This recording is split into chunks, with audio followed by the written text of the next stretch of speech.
Hey everybody, this is Josh Runquist for Heavy Debriefings, and it's time to talk about the top 10 albums of July 2023. I can't believe how fast this year has gone. August is when I turn 35, and this is the last time I get to talk about the top 10 albums of 2023 while being 34. So it's kind of a life-changing thing, but it's gonna be the same quality content while I'm 35 and onwards. So let's begin. First up is the band Chamber with A Love to Kill For. And if you love stuff like The Chariot or Dillinger Escape Plan or Zao, this will be right up your alley. Fantastic metalcore, mathcore, so many great hardcore, chaotic moments that are going on throughout this entire thing, and it's so short and so sweet as well. The songs go completely left of center on the turn of a dime, just pure chaos going on throughout with just the slightest bit of mellow moments to lead you on and then pummel you again. This is the kind of stuff that I love to gravitate towards, especially at particular times, and I'm glad to see that the spirit of bands like the Dillinger Escape Plan are still thriving strong. And with this just being a sophomore album, I really feel like this band's just gonna get bigger and better from here on out. If this is what they're doing now, I can't wait for the next album. Next up, we have Edenfall with To Gaze Longer at the Earth. And this is so my style, especially as of late. That great gothic death doom sound.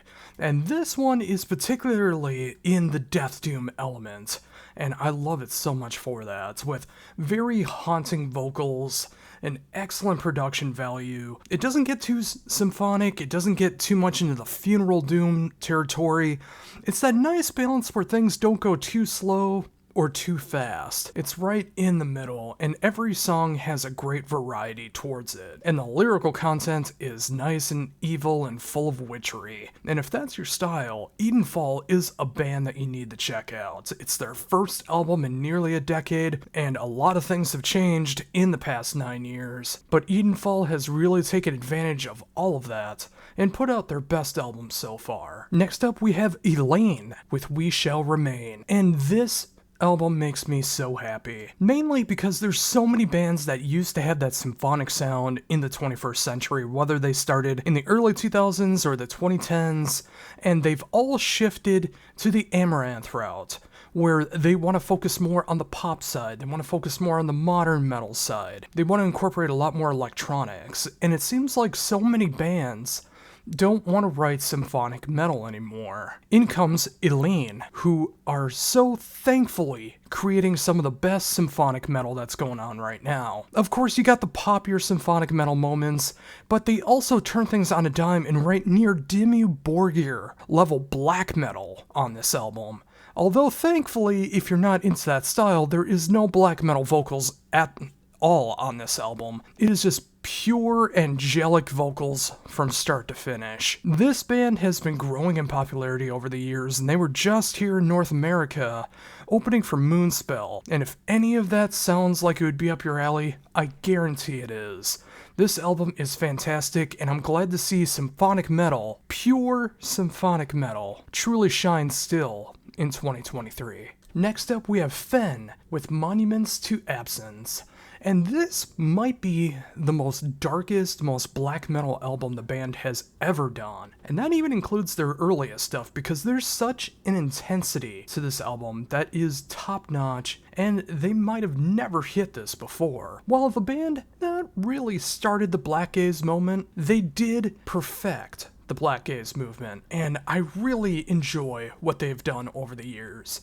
But it is nice to see more of the post-rock elements on this album pushed kinda to the wayside. But don't fret if you love that style, because it is still shown throughout the entire album, but more of the black metal focus. I would say it's about 75 to 80% black metal, and 25 to 20% post-rock. And if that's something that you would enjoy, and I heavily do, Fenn has created one of the best black gaze albums of 2023, with more of the focus on the black rather than the gaze. Next up, we have Mistfall with Celestial Vision. And this is a debut album from this UK outfit, and it combines what I've talked about with Edenfall and Elaine, but combines it into perfect harmony. This album is brutal, but it contains such great symphonic, gothic elements that so many bands are afraid of doing nowadays. With operatic vocals, some of the deepest growls I've ever heard outside of slam metal, and just perfect, haunting, and captivating songwriting that I wish more bands would strive for. If you're into something like Early Day Nightwish with Taria, if you like Epica, and if you like Flesh God Apocalypse, mix them all into a blender, add a few more spices that Mistfall brings into their own original style, and you have this band that is only going to grow bigger and better from here on out. Coming up next is Recite the Cynic with their self-titled debut. Now this is an album that is completely left of center of what the duo has done before. Helmed by Stefan Weinerhall, who of course created the amazing band Falconer, has done black metal, he's done folk metal, he's done power metal, so why not electronic synthwave metal? And it really works to epic proportions on this album. The vocals, you either have to love it or hate it, or think is okay.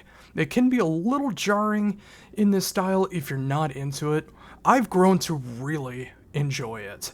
I love the music. It is very minimal compared to what the guys in the band have done before, but it works so very well with what they're doing. It has a lot of great 80s synthwave moments, it's got a lot of great 90s and 2000s electronic moments, and that overall sense of metal that's going on behind it as well too, all matched together in that 33.3% harmony. Now this is probably the most oddball album in the entire list, but if you want something that's a little bit different, a little bit more toe-tapping, a little more danceable, and something that will definitely be an earworm, Recite the Cynic is the band and the album for you. Up now is Still Being with World Builder. This debut album from this Texas band is something to truly behold, as it is very extreme in so many different ways.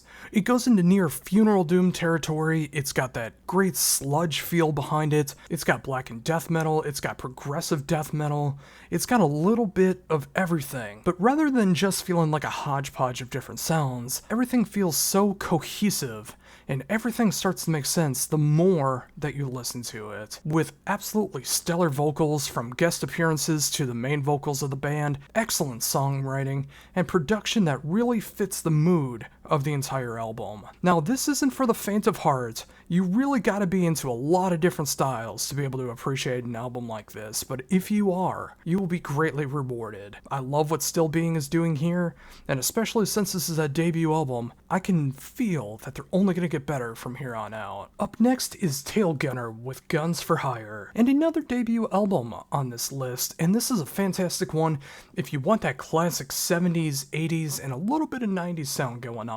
It's got pure heavy metal vibes behind it, that new wave of British heavy metal sound, and that revival metal sound that's been going on for a little over a decade now, if not longer, but really has been honed in to create some of the best sounds from yesteryear and today. The album is filled with double bass, soaring vocals, excellent twin guitar riffs.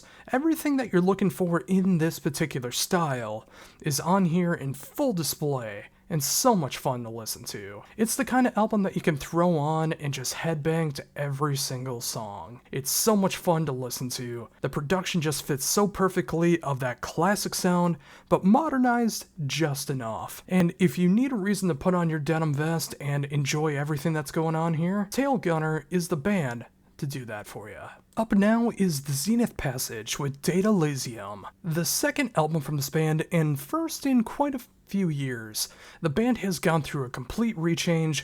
Only Justin McKinney is the last member of the original lineup, and everyone new in the band has just joined within the last couple of years. But with that, I feel like the band has changed enough of their sound to really become one of the strongest names in the technical and progressive death metal roots. From that, the band has become so much more proggy on this album, which is something that I'm a huge fan of. I love me some tech death when it's done right, but there's so many bands doing that technical death metal sound, or at least there used to be. So many of the bands have wanted to change their sounds, and I'm glad the Zenith Passage has done that because they have really honed what the band wants to be, showing off the technical side, being more progressive, and just letting the songs lay as they may. The songs go as long as they need to, they're able to show off their crafts while not being too self-indulgent. It's brutal, it's heavy, it's out there, and no matter your style of brutal music, you'll find something to enjoy with the Zenith Passage. And now, with their sophomore album of Data Elysium, it's easily going to be on the top of the charts for a lot of people's top albums of 2023. Just check it out for yourself and understand why. And finally, we have the band 1476 with In Exile. Although the band has been around for more than a decade, this is my first introduction into the band, and I am gobsmacked. I am flabbergasted by what I'm hearing. It's got North American folk metal, it's got punk, it's got neo-folk, it's got acoustic, it reaches near black metal moments. There's so many different things going on with this, but it is all cohesive. All of it makes sense. While every song has its own distinct flavoring to it, it sounds perfect together as a collective. This band is just incredible to me, and I wish I would have discovered them sooner, but I'm glad I discovered them on In Exile, because I've gone back and checked the rest of their stuff, and I feel like this might be the best work that they've done so far. It feels like everything has been leading up to this particular album. And of course, over the last few years, I feel like a lot of bands have put out their best work around the pandemic era. I'm so happy to see stuff like this happening. I love it when a band can be this kind of creative. And if you want something that really harkens back to horror, sometimes Renaissance moments, and just completely writing the music that they want to make, definitely check out 1476. If you love that left of center style, I don't think you're going to be disappointed. And there you go, folks, my top 10 albums of July 2023. So what do you think? Did you make some new discoveries? Did I pick the right albums? Did I leave out some albums? Or do you just want to crap on me for my own personal opinion? Let me know all of that down below. And of course, like, comment, share, subscribe, all of that good stuff. I'm just about at 1,000 subscribers, so let's finally get there. After nearly 12 years of doing this kind of content, let's make it happen. And until my next video for Heavy Debriefings, this is Josh Runko saying, see ya.